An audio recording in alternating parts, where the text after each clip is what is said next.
The October sun filtered through Eleanor Ainsworth's bedroom curtains as her eyes fluttered open. At 65, she'd grown accustomed to waking before her alarm, a habit from decades in academia.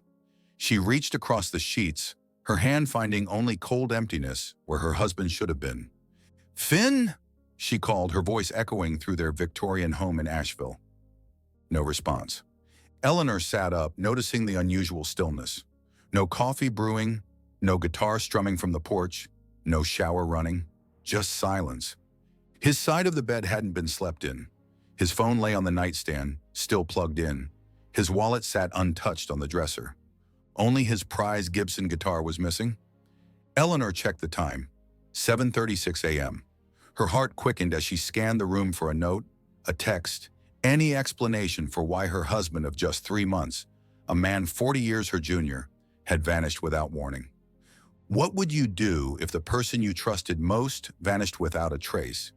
When someone disappears, they leave behind a void filled with questions. For Eleanor Ainsworth, that void grew with each passing minute as the reality sank in. Finn was gone. No goodbye, no warning, no explanation. One moment he was there, young, vibrant, full of life, and the next he'd vanished completely, leaving Eleanor to wonder, was he taken or did he choose to leave? Have you ever wondered what secrets lie beneath the surface of an unlikely relationship?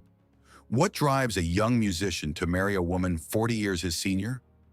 What makes a distinguished professor fall for a struggling artist? If you're watching this, drop a comment with your thoughts. Was their relationship genuine, or was something more calculated at play? Subscribe now as we uncover the truth behind the mysterious disappearance of Finn Abernathy. Eleanor Ainsworth commanded respect in academic circles. A distinguished art history professor for 35 years at Cornell University, she had authored 3 acclaimed books on Renaissance painters and curated exhibitions that traveled internationally. After her retirement at 62, she retreated to Asheville, North Carolina, seeking the quiet beauty of the Blue Ridge Mountains. Her Victorian home in the historic Montford neighborhood became her sanctuary, filled with first-edition books, original artwork, and memories from a life well-traveled. Widowed in her 40s, Eleanor had built a comfortable existence with her substantial savings and inheritance. Her days followed a measured rhythm: morning tea on the veranda, afternoon walks through the River Arts District, evening lectures at the local college. She had friends, respect, financial security, everything except companionship. The loneliness crept in during quiet evenings when the house felt too large for just one person. Finn Abernathy arrived in Asheville with nothing but his Gibson guitar and dreams of musical recognition. At 25, he'd already exhausted opportunities in Nashville and Atlanta, leaving behind a trail of unpaid rent and broken promises. Asheville represented a fresh start.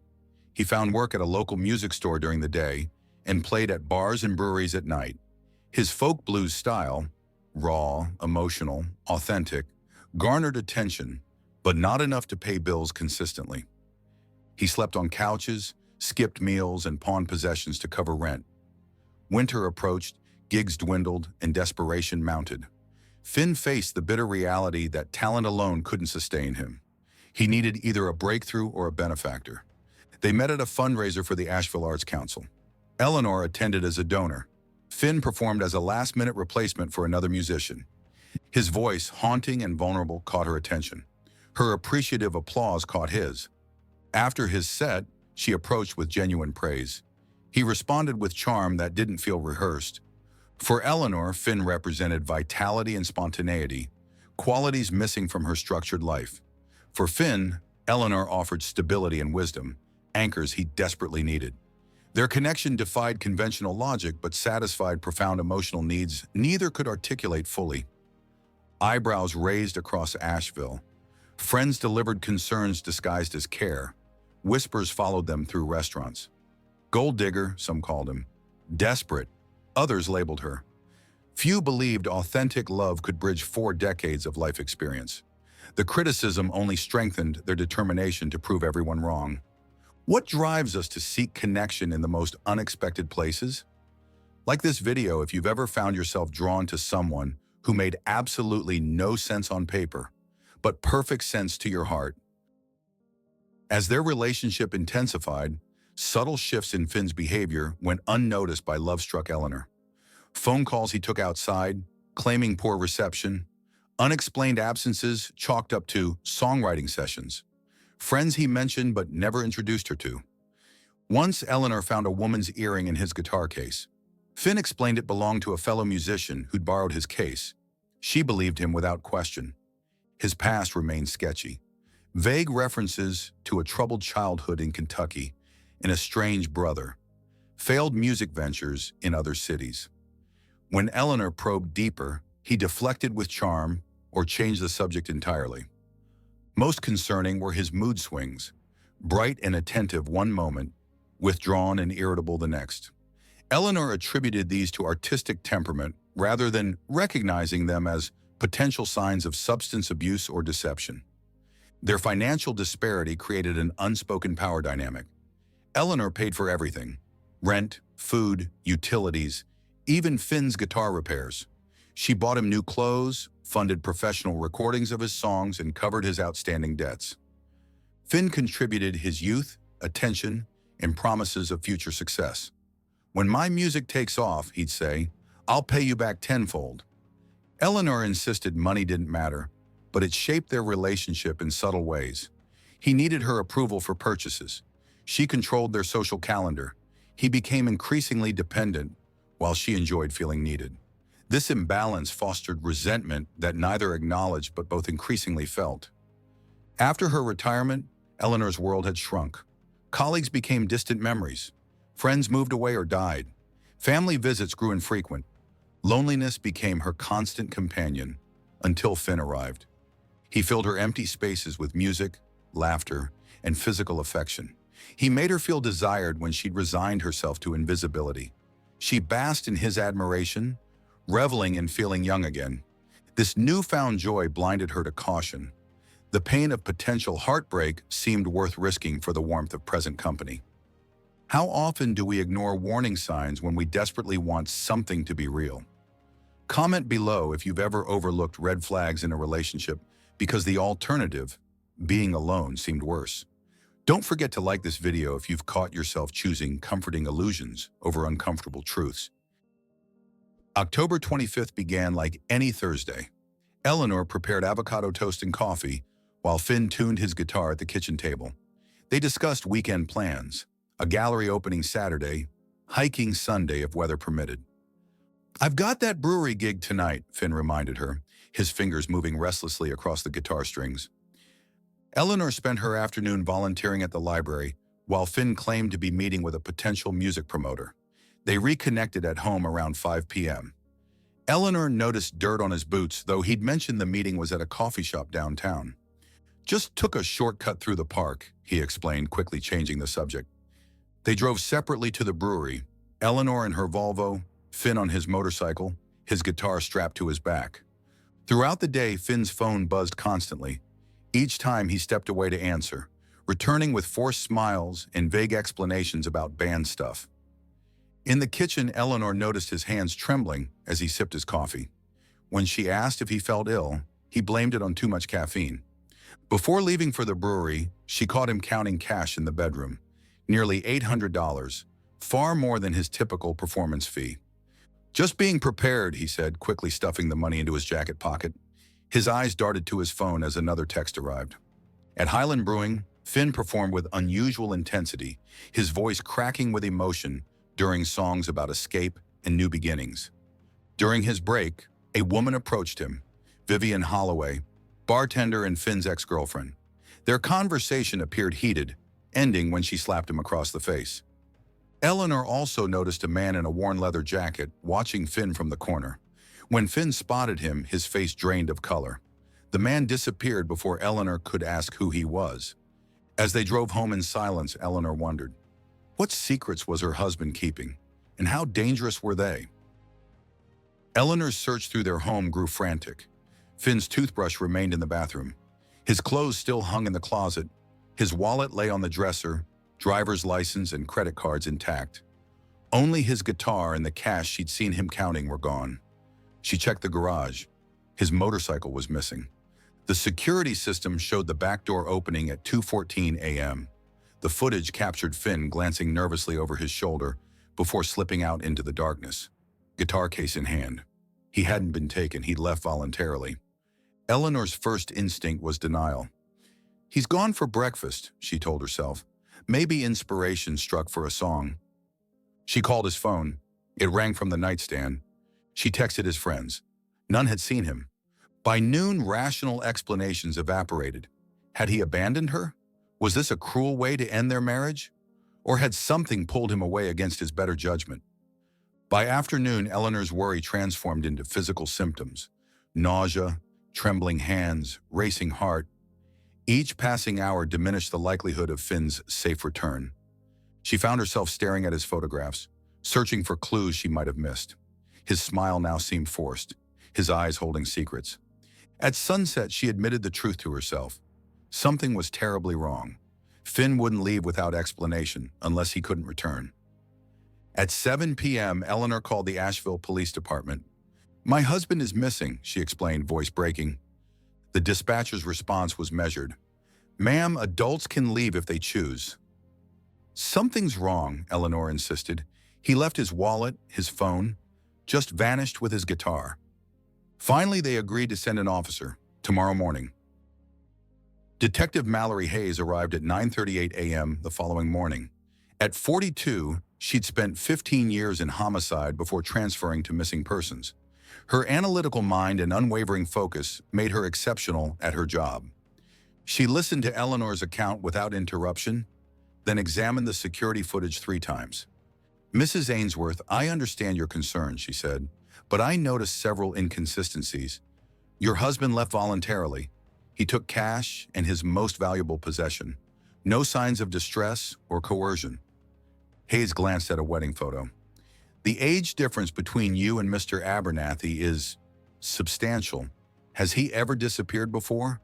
Perhaps after arguments about money? Despite her skepticism, Hayes conducted a thorough search. She examined the bedroom, noting the placement of Finn's wallet and phone. She studied the garage floor, finding fresh oil spots from his motorcycle. Officers canvassed the neighborhood with Finn's photograph. The morning dog walkers, mail carrier, and neighborhood watch volunteers all reported seeing nothing unusual.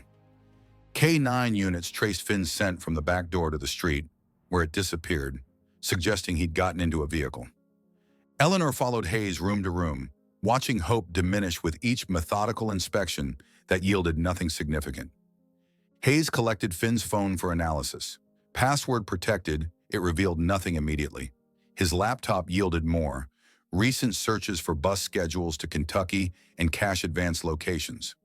The brewery staff confirmed the confrontation with Vivian Holloway, describing it as intense but not threatening.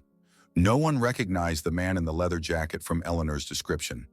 When Hayes interviewed Vivian at her apartment, she admitted arguing with Finn about money he'd borrowed, claiming, he owed me 3 months' rent from before he met the old lady. I just wanted what was mine.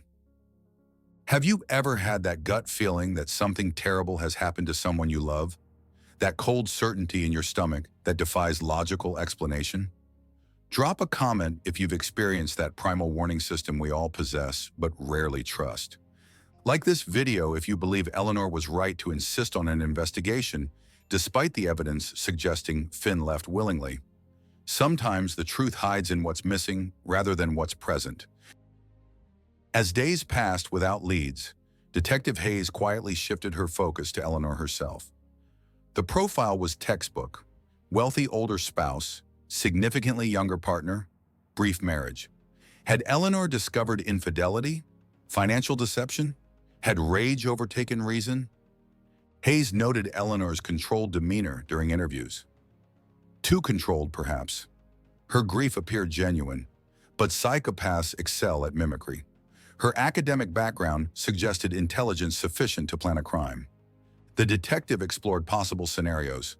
Eleanor discovers Finn's betrayal, confronts him, loses control, disposes of the body using her knowledge of remote hiking trails, reports him missing to establish an alibi. No physical evidence supported this theory, but absence of evidence isn't evidence of absence. Eleanor had means, financial resources. Motive, potential betrayal, and opportunity. Last person to see Finn alive. The perfect trifecta for murder. Vivian Holloway had history with Finn, 8 turbulent months of cohabitation before Eleanor entered the picture. Their relationship ended when Finn moved into Eleanor's Victorian home, leaving Vivian with unpaid bills and wounded pride. "He traded me for financial security," she told Detective Hayes during her second interview. "He'd been struggling for months. Then suddenly he's driving a new motorcycle and recording in professional studios, all funded by his geriatric sugar mama." Cell records confirmed 17 calls from Vivian to Finn in the week before his disappearance. Each call lasted less than 30 seconds. Each call ended with Finn hanging up. Danny Abernathy emerged as a person of interest 3 days into the investigation. 5 years older than Finn, with 3 assault convictions and an active warrant for drug possession, Danny had contacted his brother after years of estrangement. Eleanor knew nothing about these communications until Hayes discovered text messages on Finn's laptop. "Need 2,000 by Friday or they're coming for me. Not joking, bro. These guys will kill me. Got money or not?" Gas station footage from 20 miles outside Asheville captured Danny's Chevy Impala at 2:43 a.m. on October 26, 30 minutes after Finn left home. Could you blame the community for suspecting the older, wealthy widow? As whispers spread through Asheville, Eleanor felt judgment solidifying into conviction. The narrative wrote itself. Desperate older woman buys affection from handsome younger man, kills him when she discovers the deception. The same people who had judged their marriage now judged her guilt. The cruelty of their assumptions mirrored society's discomfort with age gap relationships. If you've ever been prejudged based on appearances rather than evidence, hit subscribe and ask yourself, do we punish certain relationships because they challenge our comfort, not because they're wrong? The investigation uncovered Finn's carefully concealed addiction when Detective Hayes obtained his medical records.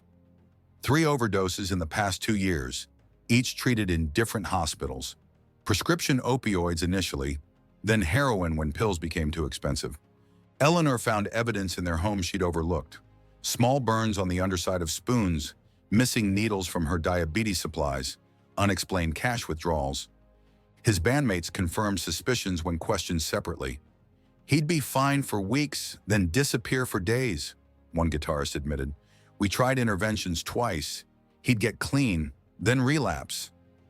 The addiction explained his mood swings, his physical decline that Eleanor had attributed to exhaustion, and his desperate need for money that his music career couldn't provide. Tech specialists cracked Finn's encrypted messaging app, revealing conversations with someone identified only as supplier. The exchanges detailed amounts, meeting locations, and payment terms. Most disturbing was the final exchange from October 24th. "Need product by tomorrow, regular amount. Price doubled, supply issues. Can't pay double, already owe for last time. Not negotiable, pay or consequences. I'll get it. Meeting tonight." Hayes traced the messages to a burner phone purchased with cash. The owner remained anonymous, but cell tower data placed the phone near Danny Abernathy's apartment multiple times that week. While searching for clues in Finn's belongings, Eleanor discovered her jewelry box had been subtly rearranged. 3 valuable pieces were missing: her grandmother's diamond earrings, a sapphire bracelet, and an emerald pendant. Combined value approximately $75,000. Bank statements revealed more disturbing patterns. ATM withdrawals, $500 daily, the maximum limit, for 2 weeks before his disappearance. Her checkbook showed 3 missing checks. Most shocking was her retirement account. Eleanor found unauthorized transfers totaling $42,000 over 2 months. Finn had obtained her passwords, systematically draining their financial resources while maintaining his devoted husband facade. What would you do if you discovered the person you married was living a double life? When deception runs this deep, can you truly say you knew them at all? Comment below with your thoughts on whether Eleanor should have recognized these warning signs earlier. And if you're enjoying this true crime exploration, hit that subscribe button for more cases that challenge our perceptions.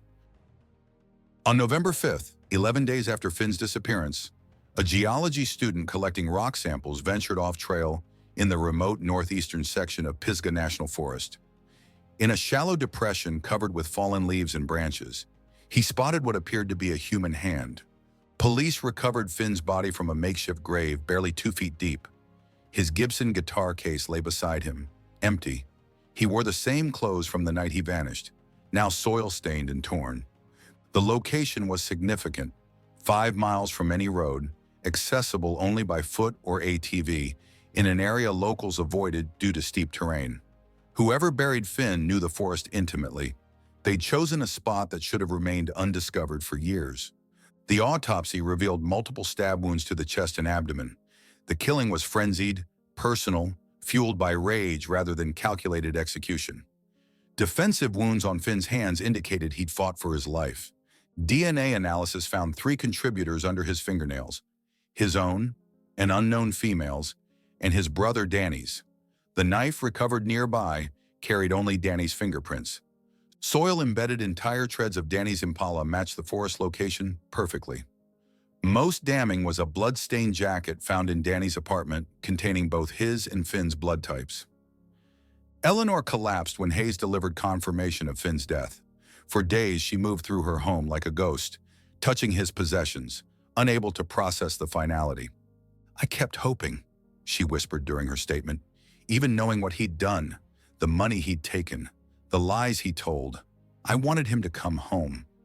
Her grief was complicated by betrayal, a wound with jagged edges. The truth was far more devastating than anyone could have imagined. This wasn't just about addiction or theft. The investigation uncovered a calculated scheme involving both brothers, one that had claimed 2 previous victims in other states. Eleanor wasn't just a wife, she was the next target. Police arrested Danny Abernathy at a motel outside Johnson City, Tennessee, 3 days after discovering Finn's body. He'd been traveling south, presumably toward Florida, with $12,000 cash and Finn's Gibson guitar. In the interrogation room, Detective Hayes placed photographs of Finn's body on the table. Danny's eyes darted between the images and the door. "We have your DNA under his fingernails," Hayes stated flatly. "Your fingerprints on the knife. Your tire tracks at the burial site." Danny remained silent for 6 hours before finally asking, "What kind of deal can I get?" When Hayes mentioned the death penalty was possible in North Carolina, Danny's resistance crumbled. "It wasn't supposed to happen like that," he whispered. Danny's confession revealed a calculated scheme. The brothers had targeted Eleanor months earlier after learning about her wealth through Asheville's social circles. Finn's courtship was strategic, a plan to marry her, gradually drain her accounts, then disappear with everything they could take. "It worked twice before," Danny admitted. "Wealthy older women in Nashville and Atlanta." The plan derailed when Finn's addiction worsened. He began stealing more than agreed upon, using funds for drugs instead of their escape plan. When confronted, Finn threatened to confess everything to Eleanor and the police. They argued in the forest where they'd planned to meet. Danny pulled a hunting knife when Finn turned away. The first stab was calculated. The next 12 were rage-fueled. Danny buried him alone. Could this tragedy have been prevented if someone had intervened earlier? Like and comment with your thoughts on how we identify predatory relationships before they turn deadly.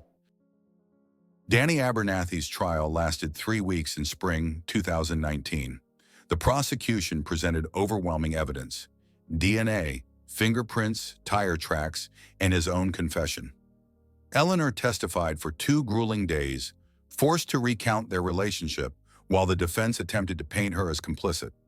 The jury deliberated for just 4 hours before finding Danny guilty of first-degree murder.